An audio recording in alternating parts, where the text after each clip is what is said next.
История, которую мы рассказываем себе, определяет наше восприятие мира. Когда мы создаем трудности в своей жизни, это подтверждает убеждение, что жизнь сложна, что кто-то другой в этом виноват, что это обстоятельства прошлого создали такую ситуацию.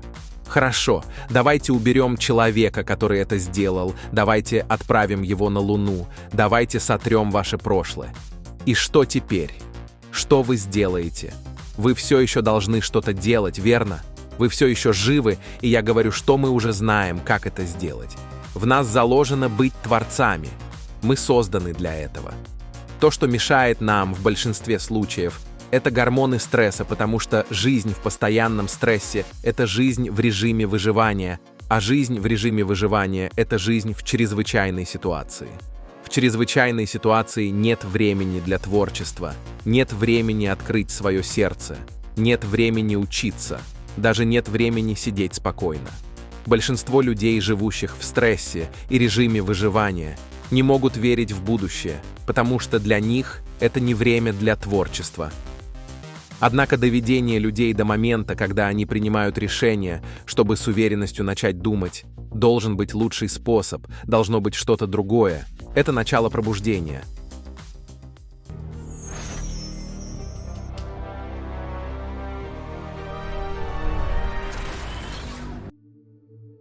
Этот процесс пробуждения обычно происходит, когда люди достигают самой низшей точки, когда они касаются дна, потому что тогда они могут увидеть себя глазами кого-то другого.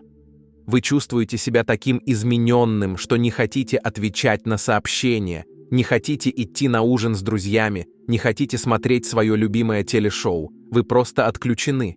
И вот тогда вы начинаете наблюдать за собой. Но зачем ждать этого? Вы можете учиться и меняться через боль и страдания, или вы можете учиться и меняться через радость и вдохновение. Если вы каждое утро просыпаетесь, определяясь видением будущего, а не воспоминаниями о прошлом, и вы встаете вдохновленным от своего возвышенного «я» вместо ограниченного «я», то вы можете наблюдать за старым «я» из вашего возвышенного состояния, а не из уменьшенного состояния. И люди это делают. Таким образом, люди осознают эти мысли, и да, это требует усилий. Если бы это было легко, все бы это делали. Но просто потому, что у вас есть мысль, это не обязательно означает, что она верна.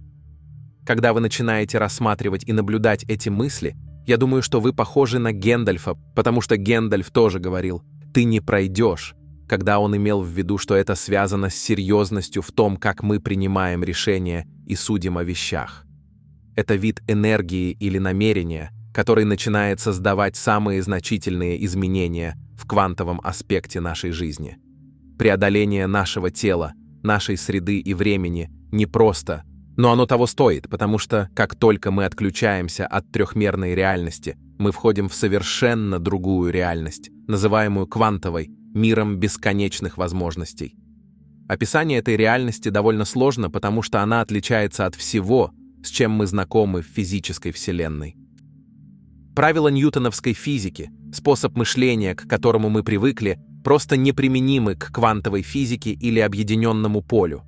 Это невидимое поле энергии и информации, или, можно сказать, поле интеллекта или сознания, которое существует за пределами пространства и времени. Ничего физического или материального там не существует, и это выходит за рамки всего, что вы можете воспринять своими чувствами. Это объединенное поле энергии и информации управляет всеми законами природы. Ученые работают над количественными измерениями этого процесса, чтобы мы могли более полно его понять, и они все время открывают все больше и больше. Исходя из моих знаний и опыта, я верю, что существует самоорганизующийся интеллект, который является энергией и наблюдает за вселенными и галактиками, придавая им порядок. Иногда люди говорят мне, что эта идея кажется немного ненаучной. Я всегда отвечаю им одним и тем же вопросом. Что происходит после взрыва? Порядок или беспорядок? Их ответ всегда таков, что результатом является беспорядок. Затем я спрашиваю, почему после большого взрыва, который был самым масштабным взрывом из всех, был создан такой порядок? Какая-то интеллектуальная сила должна организовывать свою энергию и материю в форму, и объединять все силы природы для создания такого шедевра – этот интеллект. Эта энергия – это квантовое или объединенное поле. Чтобы дать вам представление о том, каково это поле, представьте, что все люди, тела на Земле, все животные и растения, все физические объекты, как естественные, так и созданные человеком, все континенты, океаны и даже сама Земля исчезли бы. Представьте, что вы могли бы затем убрать все планеты, Луну, звезды и нашу Солнечную систему, включая наше Солнце. А затем представьте, что вы убираете все другие солнечные системы в нашей галактике, а затем все галактики во Вселенной. Здесь нет воздуха и даже света, который можно увидеть глазами.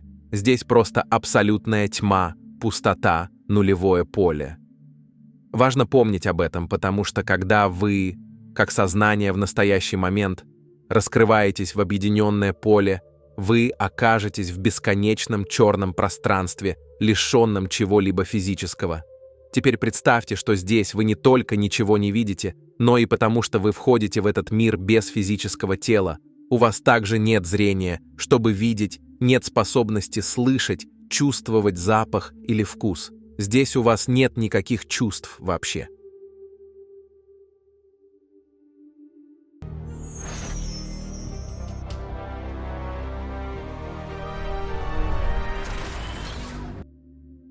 Единственный способ существовать в квантовом мире – это как осознание, или лучше сказать, единственный способ испытать этот мир – это через ваше осознание, а не через ваши чувства.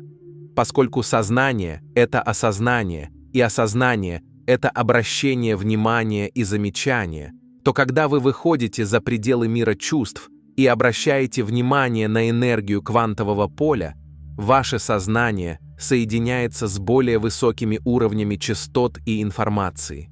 И хотя это может звучать странно, квантовое поле не является пустым. Это бесконечное поле, наполненное частотой или энергией, и каждая частота несет информацию. Представьте квантовое поле как пространство, наполненное бесконечным количеством энергии, вибрирующей за пределами физического мира материи и за пределами наших чувств. Невидимые волны энергии доступны для нас, для использования и творчества. Что именно мы можем создать с этой энергией, плывущей в бесконечном море потенциала? Это зависит от нас, потому что, коротко говоря, квантовое поле – это состояние, в котором существуют все возможности. Когда мы оказываемся в квантовой вселенной, мы существуем просто как сознание, а конкретно как осознание, которое обращает внимание или наблюдает за полем бесконечных возможностей, существующим в рамках еще более великого сознания и более высокого уровня энергии. Когда вы входите в это бесконечное пространство как осознание, где нет тел, людей, объектов, мест и времени, вместо этого существуют бесконечные неизвестные возможности как энергия. Если вы обнаружите, что думаете о знакомых вещах в вашей жизни, то вы вернулись к трехмерной реальности пространства и времени. Но если вы сможете оставаться в темноте неизвестного достаточно долго, это подготовит вас к созданию неизвестного в вашей жизни. Когда я говорю «вернуться в настоящий момент», я имею в виду, что вы должны остановить себя от мыслей о предсказуемом будущем или воспоминаниях о знакомом прошлом, и просто раскрываться в это вечное пространство как осознание, больше не сосредотачивая свое внимание на чем-то материальном в этой трехмерной реальности, таком как ваше тело, люди в вашей жизни, вещи, которыми вы владеете, места, которые посещаете, и само время. Если вы это делаете правильно, вы становитесь ничем иным, как осознанием. Вот как вы туда попадаете. В путешествие. Путешествие обратно к источнику, путешествие к единству, путешествие обратно, к которому каждый приходит.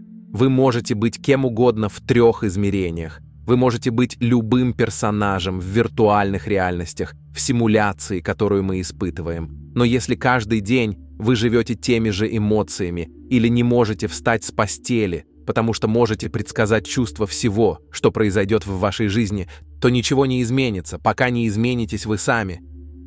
Открытие заключается в том, что большинству людей нужно достичь самой низшей точки в своей жизни, когда ничто не устраняет это чувство, чтобы, наконец, посмотреть на то, как они думают, как они действуют, как они чувствуют. Мое сообщение – зачем ждать этого? Итак, то, что мы открыли, это то, что за 7 дней наше научное исследование настолько убедительно показывает, что за 7 дней происходит целый ряд биологических изменений в организме человека, так что он фактически начинает выглядеть так, будто живет в новой среде, в совершенно новой жизни. Но есть сложность – это преодоление себя, поэтому люди говорят «это слишком трудно для меня». Но что они на самом деле говорят? «Я не верю в это, я действительно не верю в это». Потому что если вы верите в это, вам нужно проявиться, а если вы не верите в это, то вы не верите в себя. И если вы не верите в себя, это означает, что вы не верите в возможность. Если вы не верите в возможность, то вы не можете поверить в себя. Если вы видите свою жизнь с одного и того же уровня мышления каждый день, предвкушая будущее на основе вашего прошлого, вы сжимаете бесконечные поля энергии в те же самые шаблоны информации, называемые вашей жизнью. Например, если вы просыпаетесь и думаете «Где моя боль?», ваша привычная боль вскоре появляется, потому что вы ожидали, что она будет там.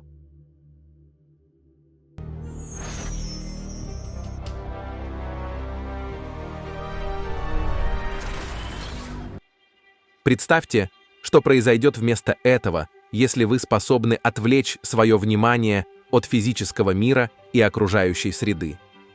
Когда вы отвлекаете свое внимание от своего тела, вы перестаете быть телом и больше не имеете доступа к чувствам. Когда вы отвлекаете свое внимание от людей в вашей жизни, вы становитесь никем, и поэтому у вас больше нет идентичности как родителя, партнера, брата или сестры, друга или представителя какой-либо профессии, религиозной группы, политической партии или национальности. У вас нет расы, пола, сексуальной ориентации и возраста. Когда вы отвлекаете свое внимание от объектов и мест в физической среде, вы перестаете быть чем-то и где-то. Наконец, если вы отвлекаете свое внимание от линейного времени, которое имеет прошлое и будущее, вы находитесь вне времени. Вы находитесь в настоящем моменте, в котором существуют все возможности квантового поля. Поскольку вы больше не идентифицируетесь с физическим миром и не связаны с ним, вы больше не пытаетесь воздействовать на материю материей. Вы выходите за пределы материи и за пределы того, что определяете себя как тело в пространстве и времени. В очень реальном смысле вы находитесь в огромной тьме объединенного поля, где ничего материального не существует. Это прямой результат непрерывного труда для того, чтобы оказаться в настоящем моменте. Как только это происходит, вы направляете свое внимание и энергию в неизвестное поле за пределами материи, где существуют все возможности, поле, состоящее из ничего, кроме невидимых частот, несущих информацию или сознание. Подобно ученым-квантовщикам, которые отвлекали свое внимание от электрона, чтобы обнаружить, что он превращается в энергию и возможность, если бы вы отвлекли свое внимание от своей жизни или вышли за пределы воспоминаний о вашей жизни, ваша жизнь должна превратиться в возможность. В конце концов, если вы сосредотачиваетесь на известном, вы получаете известное. Если вы сосредотачиваетесь на неизвестном, вы создаете возможность. Чем дольше вы можете задержаться в этом поле бесконечных возможностей, как осознание, осознающее, что вы осознаете в этом бесконечном черном пространстве, не направляя внимание на свое тело, на вещи или на людей, места и время, тем больше энергии вы вкладываете в неизвестное, и тем больше вы будете создавать новый опыт или новые возможности в вашей жизни. Это закон. Когда вы находитесь на более высоком уровне осознанности, все кажется более связанным. Вот что такое квантовая физика. Таким образом, вы играете на этом уровне. Синхроничности, совпадения, случайности фактически информируют вас о том, что вы действительно создаете свою жизнь. И вот в чем разница между тем быть жертвой своей жизни и быть создателем своей жизни.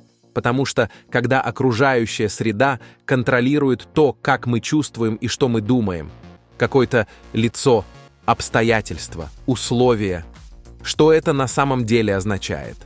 Это означает, что этот человек или обстоятельства заставляют меня думать и чувствовать определенным образом. И я не думаю, что имею над этим контроль. Значит, я должен быть жертвой этого обстоятельства.